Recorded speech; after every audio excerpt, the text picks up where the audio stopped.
As I walked into the office, I felt my heart beat a little faster than normal. Max, the managing director, welcomed me with a warm smile. "Ethan, great to see you. Come on in." The moment I stepped further in, my gaze landed on the man sitting across from Max's desk. Our eyes locked, and I felt the color drain from my face. It was James Mitchell, the man who had once shattered my life into pieces. His face showed the same shock and disbelief as mine. His jaw was clenched, and I noticed a muscle in his cheek twitching. It was clear he was as blindsided as I was by this unexpected encounter. "Ethan, I'd like you to meet James Mitchell," Max said in a friendly tone, seemingly unaware of the intense tension filling the room. "His company has a lot of interest in our new gearbox models." I forced myself to give a tight smile, feeling my teeth almost grind together. "We've met," I replied through gritted teeth. Max's eyebrows pulled together in slight confusion, but thankfully, he didn't ask further. "Great. James was hoping you could show him around our production facility." My fists clenched by my sides as I resisted the urge to tell Max exactly what he could do with that request. But I knew I had to keep my cool, at least for now. "Of course," I managed, my voice strained. "Right this way, Mr. Mitchell." As soon as we stepped into the hallway, I couldn't hold back my anger any longer. I spun around to face James, jabbing a finger at his chest. "What the hell are you doing here?" I hissed. James raised his hands defensively. "Ethan, I had no idea you worked here. If I'd known, believe me, I would have stayed far away." I scoffed, shaking my head, barely able to contain my disbelief. "You've got some nerve showing up here after everything you did." Memories of that day my world fell apart came rushing back. Pain, betrayal, devastation. It all felt as fresh as if it had just happened. James's expression softened, and for a fleeting moment, I thought I saw a hint of real regret in his eyes. "Ethan, I'm sorry." I know sorry doesn't even come close to making up for it, but I truly am. I never wanted to hurt you that way. I gritted my teeth, fighting to keep my emotions from spilling over. "Save it, James. I don't want to hear any of your excuses." With that, I turned sharply and headed towards the production floor, leaving James to follow. This was going to be one painfully long tour. I stormed down the hallway, my footsteps loud against the tiled floor. My mind kept drifting back to those dark days when Emily's betrayal had ripped my life apart. Right out of university, I had found myself drawn to the army in ways I never anticipated. 3 years with the Royal Engineers had toughened me, and I had worked my way up to the rank of captain. The sense of purpose and camaraderie was addictive, but I knew deep down that I couldn't spend my life in the service. The thought of having to take a life, even in combat, just didn't sit well with me. So, I left the army and found my way into the armored vehicle industry. My military background and engineering skills were an ideal match. That's where I met Emily, a stunning redhead who worked as an assistant to my boss. She was only 19, but there was something about her that had me hooked. Before long, we were married and expecting our first child. I still remember the joy I felt when Emily told me the news, her hand resting on her belly. I promised that little one that I'd be the best dad anyone could ask for. But that dream collapsed around me the day Emily confessed, tears streaming down her face, that the baby might not be mine. She had been having an affair with her boss, James Mitchell, that slimy bastard. The revelation hit me like a train, knocking the wind out of me. I can still see that scene. Doors slamming, accusations flying, Emily's pleas going unheard. In a daze of heartbreak, I shoved my things into a duffel bag and stormed out, the wedding ring she'd given me clattering onto the floor. The next morning, I tracked down James's wife and told her everything. The look of utter devastation on her face still lingers in my mind. Just like that, 2 marriages fell apart because of one person's selfish actions. As the dust settled, I found myself alone, my life in ruins. I should have confronted James right then and there, grabbed him by the collar, and unleashed every bit of anger I was holding back. But I didn't. Instead, I clenched my fists and bit my tongue, watching him slip away like the coward he was. I often wonder if I made the right call. Maybe giving James a good, old-fashioned beating would have brought me the closure I desperately needed, but it's too late for that now. All I can do is try to piece my life back together and move forward. After I left the army, I found myself completely adrift. No job prospects, no real plan to speak of. At one point, I even considered joining the French Foreign Legion. Fortunately, I came to my senses before doing something that drastic. Still, I was at the end of my rope, so I reached out to an old contact from my military days, a gruff ex-soldier named John. "What the hell happened to you, Davis?" John's voice was as blunt as ever when he answered my call. "Last I heard, you were a rising star in the army." I sighed, running a hand through my hair. "It's a long story, John. Things just didn't go the way I planned." There was a pause on his end, and for a second I thought he might offer a few sympathetic words or some encouragement. But this was John, a man who'd been through things that would turn most people's stomachs. "Well, you were always one hell of a shot," he said finally. "Best marksman I ever trained. That skill still sharp." I frowned, not sure where he was going with this. "Yeah, I like to think so." "Good. Then get over here. I might have something for you." That's how I ended up sitting across from John in his dingy apartment, spilling everything about the mess with Emily and James. To his credit, John didn't flinch or offer any comforting words. He just listened, his weathered face as stoic as ever. When I finally finished, he fixed me with a steady gaze. "So let me get this straight. You're out of a job, out of a marriage, and out of options, but you're still one of the best shots I know. Sound about right?" I nodded slowly, uncertain of where he was going with this. John leaned back in his chair, studying me with a hard look. "Here's the question, Ethan. If you found yourself in a critical situation, could you pull the trigger? Could you take someone out if you had to?" Memories of those early army days flashed through my mind, of staring down my rifle's scope at human targets on the firing range. For a second, I saw James's smug face in my crosshairs, and anger surged inside me. "Yeah," I replied, my voice steady and low. "I could do it."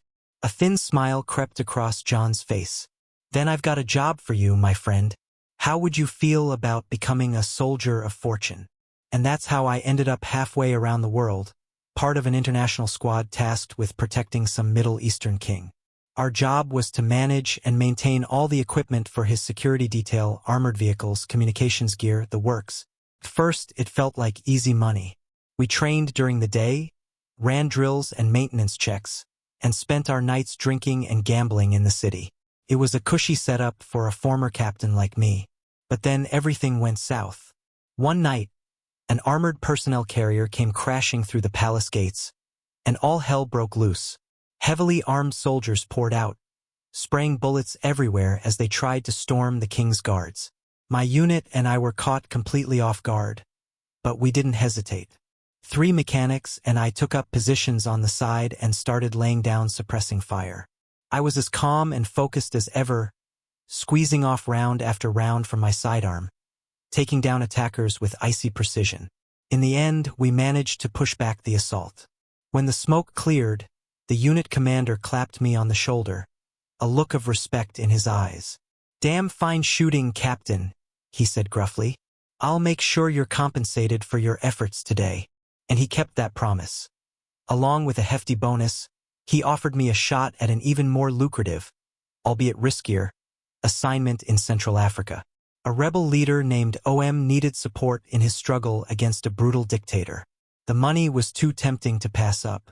With a wry grin, I took the job and headed off to my next destination, stopping over in Dubai to enjoy some of the luxuries my new career afforded me. After a long day of training and prepping for the upcoming mission, I returned to my hotel, ready to unwind. A hot shower and a good meal at one of the hotel's fancy restaurants sounded like the perfect way to spend another evening in this lavish city. But as I moved through the crowded lobby, my eyes fell on the most breathtaking woman I'd ever seen. She was Indian, with rich olive skin, dark eyes that seemed to smolder, and a figure that made my mouth go dry. Our eyes met, and an electric spark ignited between us. Throwing caution to the wind, I strolled over and flashed my most charming smile. "Excuse me, Mississippi," I couldn't help but notice you from across the room. She raised a perfectly sculpted eyebrow, giving me a once-over that sent my pulse racing. Oh, is that so? She replied, her voice smooth as silk, each word dripping like honey. And what exactly caught your eye? Your beauty, of course, I said with a steady smile. Name's Ethan, by the way. And you are? Sophia, she replied, her full lips curving into a coy smile. From Corolla. We slipped into easy conversation, swapping stories and laughing over drinks. At one point, Sophia leaned over and traced the scar on my cheek with a gentle finger. So, how did you get this, Ethan? You're not secretly some daring spy, are you? I chuckled, deciding to give her a taste of the truth, or at least a slice of it. Actually, this is courtesy of a terrorist's bullet. Just an occupational hazard, you could say. Her eyes widened, a flicker of intrigue mixed with shock. Oh my, you really are dangerous, aren't you? I think I'd like to see the rest of your battle scars sometime. I'd be glad to show you, I murmured, leaning in closer. But some of them are in places not suitable for public display. Sophia's cheeks flushed, but she didn't shy away from the playful challenge. Well then, Mr. Dangerous Man, why don't you take me somewhere more private? With a wolfish grin, I took her hand and led her toward the hotel entrance, my heart thumping in anticipation. Just as we reached the doorway, a broad-shouldered man in a suit stepped directly in our path. Captain Davis, he said bluntly, giving Sophia a quick, disapproving look. Name's Luke. John sent me to fetch you. There's a plane waiting at the airport. Frustration surged inside me, my plans for a night with Sophia crumbling before my eyes. I knew better than to argue when John was involved. All right, I sighed, squeezing Sophia's hand with an apologetic smile. Just give me a minute to say goodbye. Luke shook his head, firm. Your bags are already in the car, and there are 2 more guys on their way to find you. We need to move.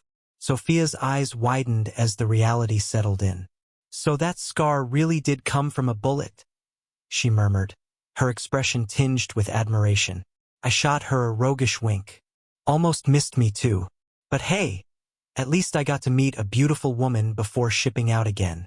With a pang of regret, I leaned in and kissed her softly, savoring one fleeting taste of the night that could have been.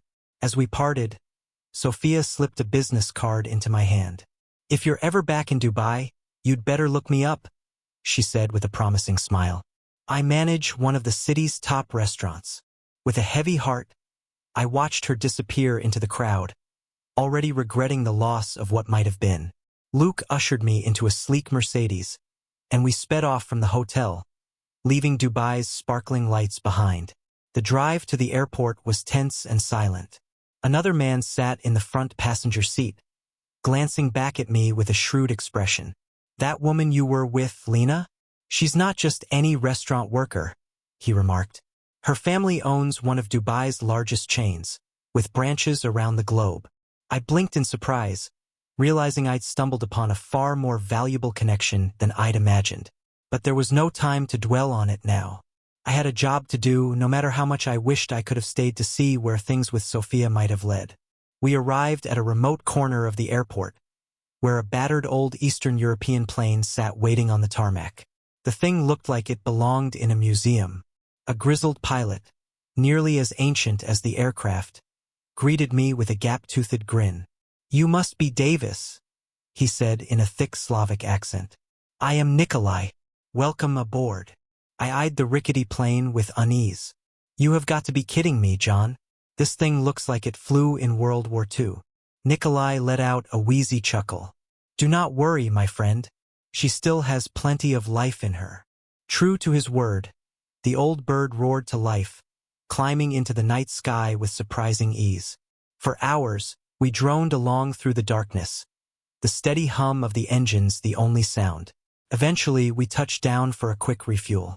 As we prepared to take off again, Nikolai handed me a half-empty bottle of vodka, a glint of mischief in his eye. For courage, he said with a wink. With no one around to talk to and not enough light to read, my mind wandered back to that day, the day Emily shattered my life with her confession. I could still picture the tears streaming down her face as she admitted to her affair, each word hitting me like a blow. In a panic daze, I'd rushed out of the house, my head spinning. That night, I lay tossing and turning on the couch, unable to process the betrayal I'd just uncovered. But by morning, I had a fierce clarity about what I needed to do. I stormed into the factory where Emily and I both worked, ignoring the receptionist's protests that Blackwood was in an important meeting. I threw open his office door, only to be greeted by a scene that would haunt me forever. There was Emily, entirely nude except for her shoes and earrings, surrounded by Blackwood and 3 other men in various states of undress, their faces contorted in shock, while Emily looked at me with those big, pleading eyes. "Ethan, please, it's not what you think," she cried, reaching out in desperation. But I was already gone, slamming the door behind me as I left that miserable place. If I'd had a gun on me in that moment, I might have used it on Blackwood, on Emily, or maybe even on myself. I honestly didn't know. The plane jolted suddenly, snapping me out of the dark memories. We were descending fast, with the first hints of dawn just starting to peek over the horizon. With a bone-jarring thud, we hit the ground, bouncing along a makeshift runway of packed dirt and grass. No sooner had we come to a stop than Nikolai was hustling me out of the plane, and we ducked low as we made our way toward a tree line at the edge of the runway. We had barely reached cover when a mortar shell exploded nearby, the blast leaving my ears ringing. Nikolai grinned at me, unfazed. "Welcome to hell, my friend," he said cheerfully. "Come, let us go meet your new boss." As the plane took off behind us, I took a steadying breath, bracing myself for the hellish path that lay ahead. Little did I know this was just the first step on a long, bloody road that would change me in ways I couldn't imagine.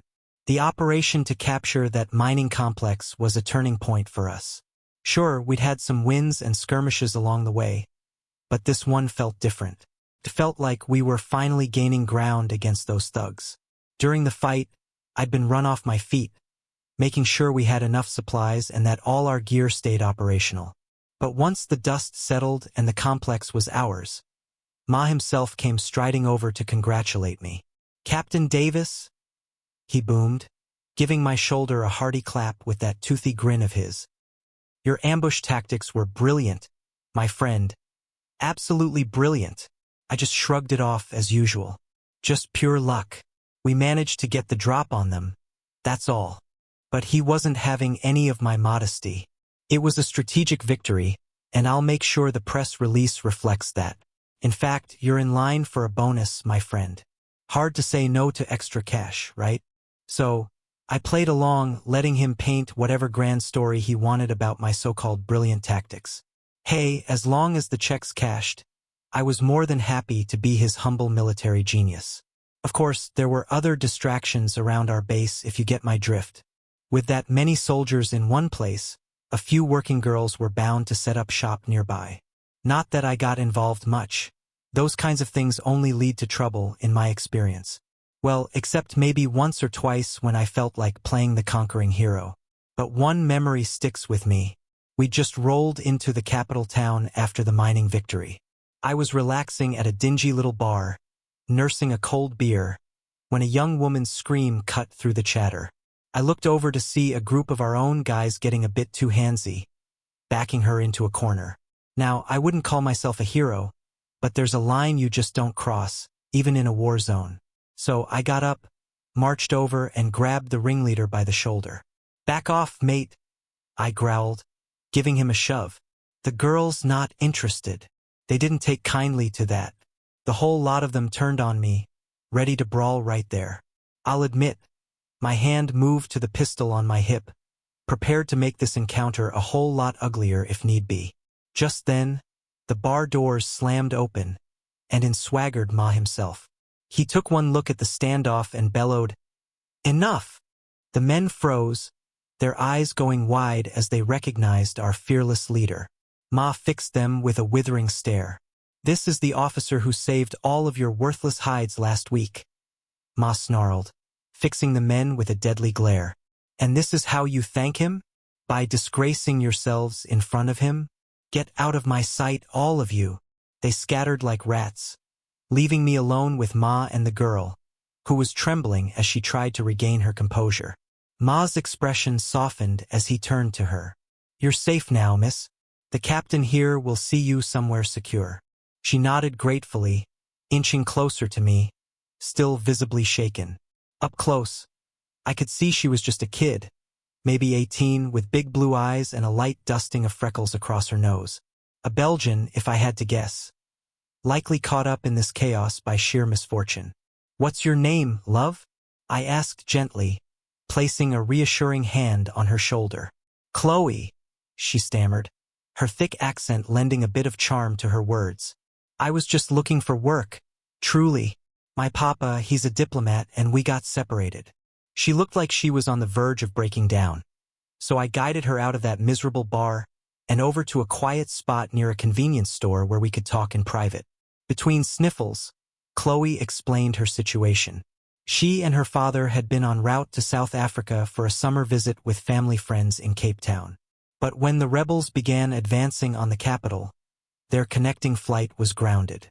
In the ensuing chaos, they'd been separated, and Chloe had been scraping by on her own ever since, desperately trying to earn enough money to get home. "I just want to see my papa again," she whispered, burying her face in her hands. "I never should have come here." Acting on impulse, I reached out and gave her hand a reassuring squeeze. "Hey, none of that now. We'll sort this out. I promise."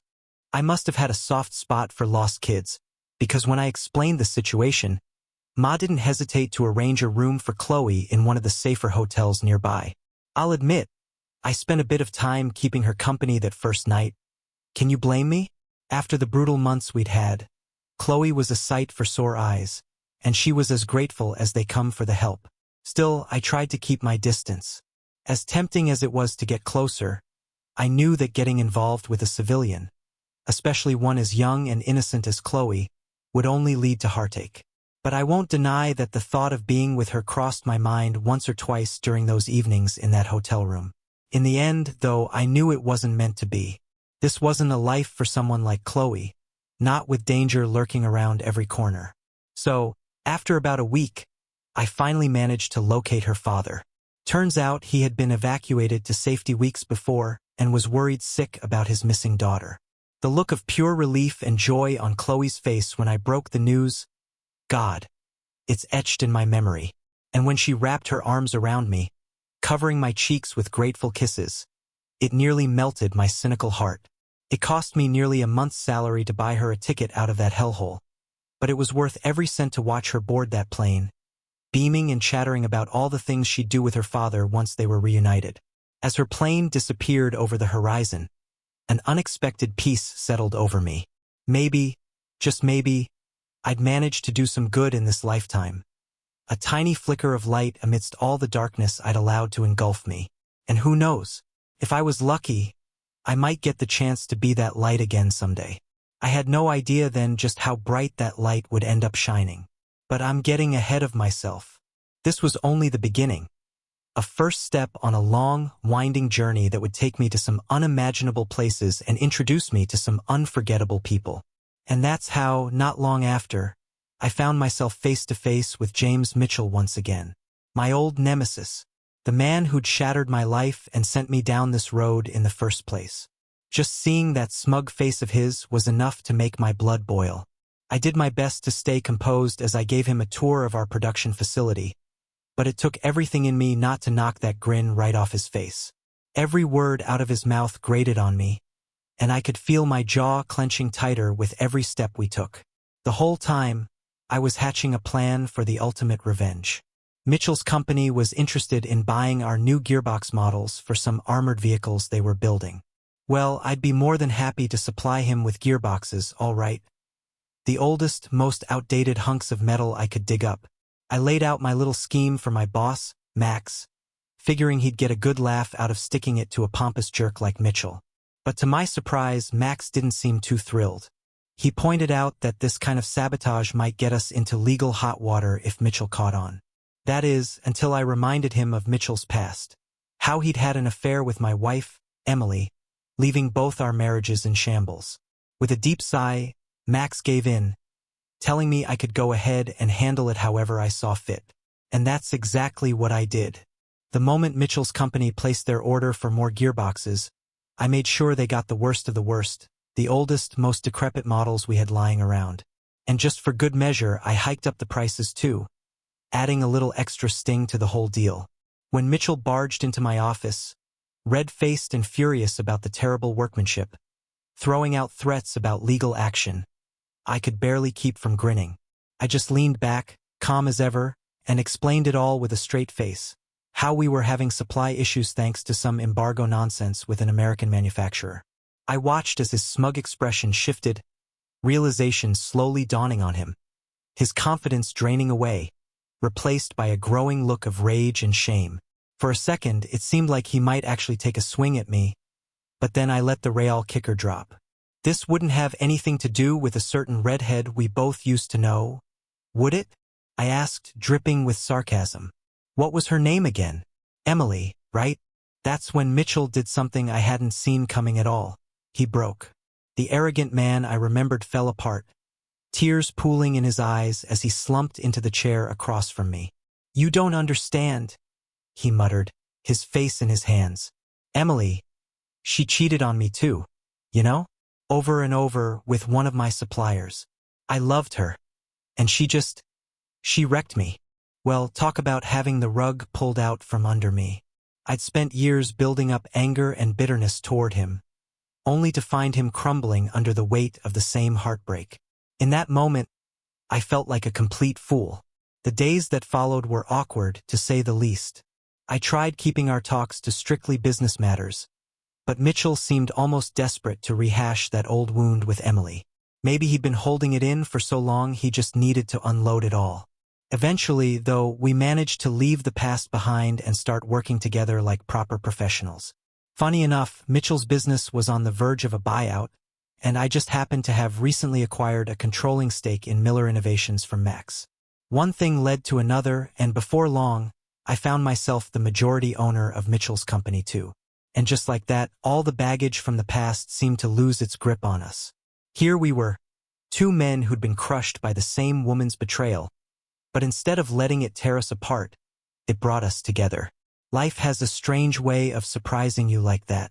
Still, there was that lingering bit of unfinished business from my mercenary days. A certain beautiful Indian woman who ran a high-end restaurant in Mumbai. The plan was to swing by on my way back from closing the deal with Mitchell, see if I could rekindle things with the unforgettable Sophia. I made it to Mumbai all right, even treated myself to a proper English breakfast at the best hotel in town.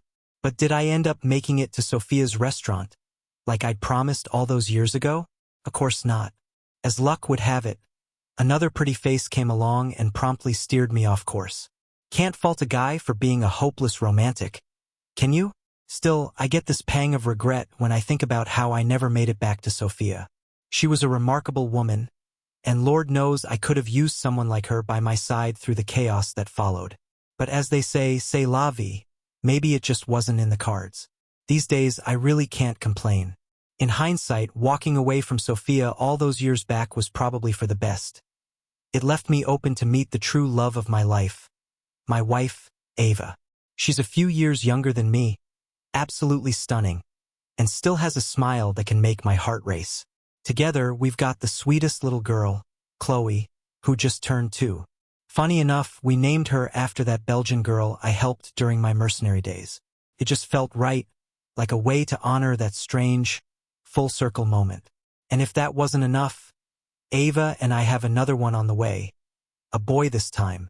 We've gone back and forth over names, weighing the idea of calling him Luke, after yours truly, or maybe Pierre after Ava's father.